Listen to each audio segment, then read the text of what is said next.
This video lesson is on the Roosevelt Corollary to the Monroe Doctrine. As you watch this video, I ask that you, in side-by-side windows, have this presentation playing and then your notes on the other side.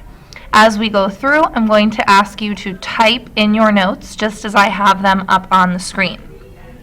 If at any time I'm going too fast, please pause the video, catch up on your note-taking, catch up on your typing, and then hit play to continue with the lesson.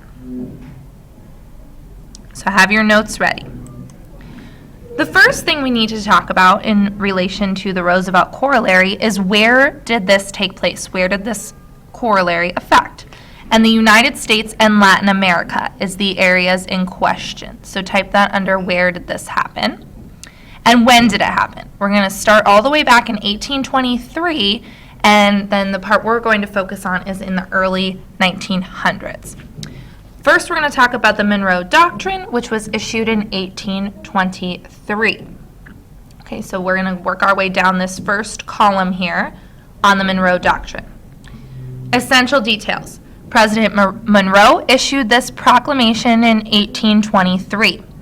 And his goal is to keep European powers out of the Western Hemisphere. We'll talk about what that means in a moment.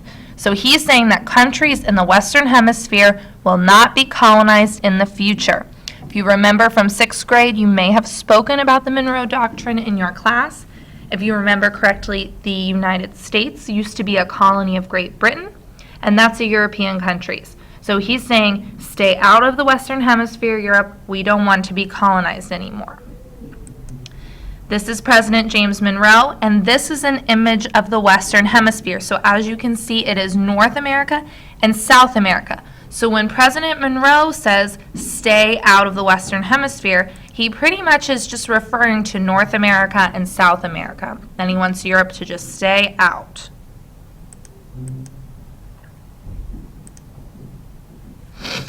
He views that attempts to expand European power in the Americas, and by Americas he means North America and South America, that is a threat to the United States. He doesn't want any countries in Europe to get more colonies over there because he's nervous for the U.S. He doesn't want them to threaten them at all. So now we are going to jump forward to the Roosevelt Corollary, which is in the early 1900s. This was issued by President Theodore Roosevelt, who you see pictured here. And it also concerns the Western Hemisphere, or the Americas, North America and South America. A corollary is an addition. So what President Roosevelt does is he takes the Monroe Doctrine and he adds something of his own to it. So corollary is an addition. So it's the Roosevelt addition to the Monroe Doctrine. So now we're going to work on the middle column for the Roosevelt Corollary. Essential details. President Roosevelt's addition to the Monroe Doctrine, and it was issued in 1904. Please mark the next thing in red because it is the point of the corollary here. He is saying the United States is allowed to intervene in countries' economies in the Americas. So in any economy in North America or South America, the United States can intervene, which means they can work with, come in, and kind of do anything with those economies. So he's saying, you are going to let us come in. The second part of it is he wants Europe to stay across the Atlantic. So he's kind of reissuing Monroe's original statement here. So as you can see, here's the Americas, North America and South America. And then across the Atlantic Ocean is Europe. So James Monroe and Theodore Roosevelt are going to say, stay out of the Americas. The United States will take care of, that's what they mean by polices, they're going to take care of any problems in the Americas. They don't need Spain, they don't need England, they don't need France or Italy or Germany to come over and interfere. They want them out. The United States is going to handle what's going on in the Americas or the Western Hemisphere. All right, so moving forward, So the Monroe Doctrine occurred, and then the Roosevelt Corollary was added on by Theodore Roosevelt, and then we have the results. This results in Theodore Roosevelt's policy of big stick diplomacy. Okay, and this is the method he used. Diplomacy is referring to international relations between other countries. So when we talked about foreign affairs the other day, big stick diplomacy is a type of interacting with foreign nations.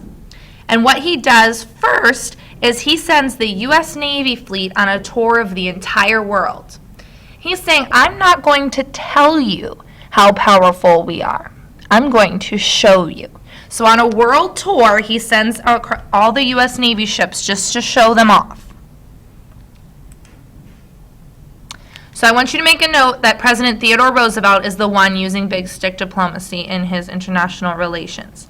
He bases this title on the proverb, speak softly and carry a big stick. So like I just said, he's saying we're not going to tell you how important and powerful we are. We are just going to show you with what we have. He decides to support the country of Panama. Panama, we marked on your map, is in Central America here. It's the skinniest one. He's going to support Panama in their rebellion against Colombia for independence. So Panama wants to be an independent country. Colombia is here in South America. Panama is going to rebel against Colombia with the U.S.'s help and become an independent country at this point. Now, Theodore Roosevelt has his reasons for this, and we're going to get to that in 1 second. So make sure you get in your notes that the United States supports Panama's revolution against Colombia. They don't want to be a part of Colombia anymore. They want to be their own country. This is a successful revolution, and they become independent. So the United States is going to support building the Panama Canal. The canal is dug through the country of Panama. You saw how skinny the country is. So it's still a major feat to dig through there, but they wanted to dig through that country because it's not as wide as some of the other countries in Central America. Because they needed a path for ships to go from the Atlantic Ocean to the Pacific Ocean and back again.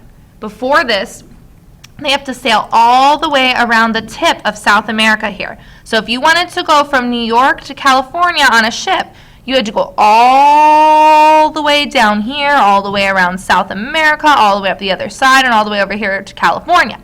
And if you wanted to go back, it was the same thing. So now they're going to dig through Panama, which is right here. They're going to dig a canal for ships to sail on so that they can get through that area and cut through here instead of going all the way around. So this is going to be very beneficial to the United States economy and military. So I have a short video to demonstrate how the Panama Canal works. In the Panama Canal, there are things called locks, and this video will demonstrate how they work. It is the Animaniacs.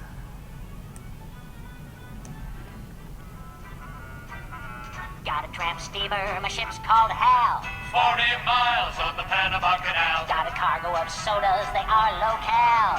40 miles on the Panama Canal. Sailing across the Caribbean Sea to the Pacific in a jiffy through Panama, but not on land.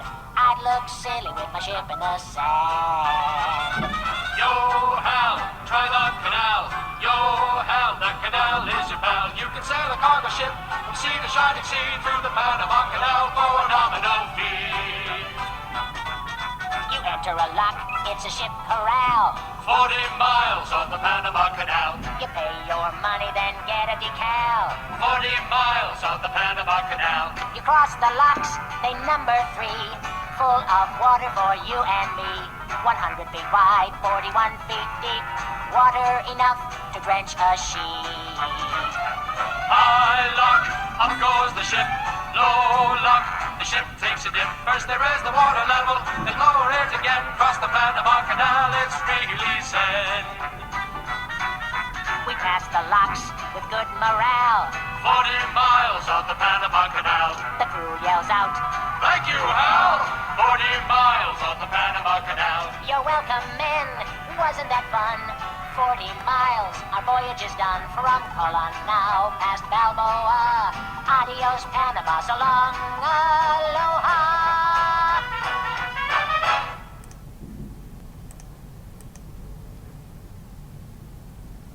So that video explains how the lock system works to get ships from one end of the Panama Canal to the other.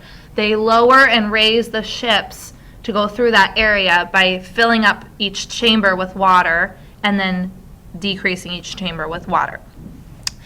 So make sure you highlight this one in red too, because this one's another one of the most important things from this lesson, that the United States built the Panama Canal through newly independent Panama.